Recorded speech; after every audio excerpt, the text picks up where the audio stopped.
Welcome to Mishna study, Masechet Kilayim, Perek Daled Mishnah Het. Over here in this Mishnah, we're going to discuss two rows that are 8 amot apart. So if a person plants two vines, right, each one's a row, they're spaced out by 8 amot, how do we view that, right? Do we consider this as a vineyard? Is it a separate vine? Is he allowed to plant anything in between? So that's what we're going to discuss. And if a person plants two rows,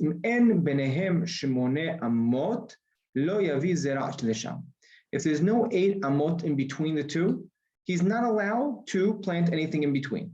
If there's 8 amot or more, right, then he could plant something in between. All right, then he's allowed to even distance 6 tvachim away and plant the whole middle, right? Because we consider it like a vine, one vine and one vine, so it's not considered a vineyard. He's allowed to plant in between. That's the first case if there are two rows. Now, Rambam just points out, if you would have had the case, of this, if there was, one vine, two vines in the right, one vine, two vines in the left, and one in the middle, the tail, Hadiot says anav, in between, that would have combined the two, and that would have been a vineyard, right? Because then each one would be within 4 amot of the other. But over here, there are two separate rows, 8 amot apart, and therefore it's totally fine to plant in between as long as you distance 6 tvachim. Hayu shalosh. Now let's say there were 3 rows.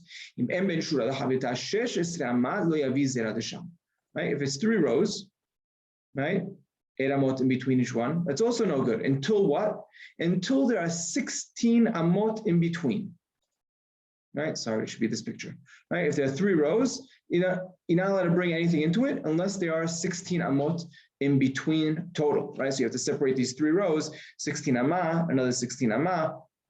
And then you let it plant like we had the din of the karahat hakerem, right? That bald spot going through the entire vineyard. Now let's say, even if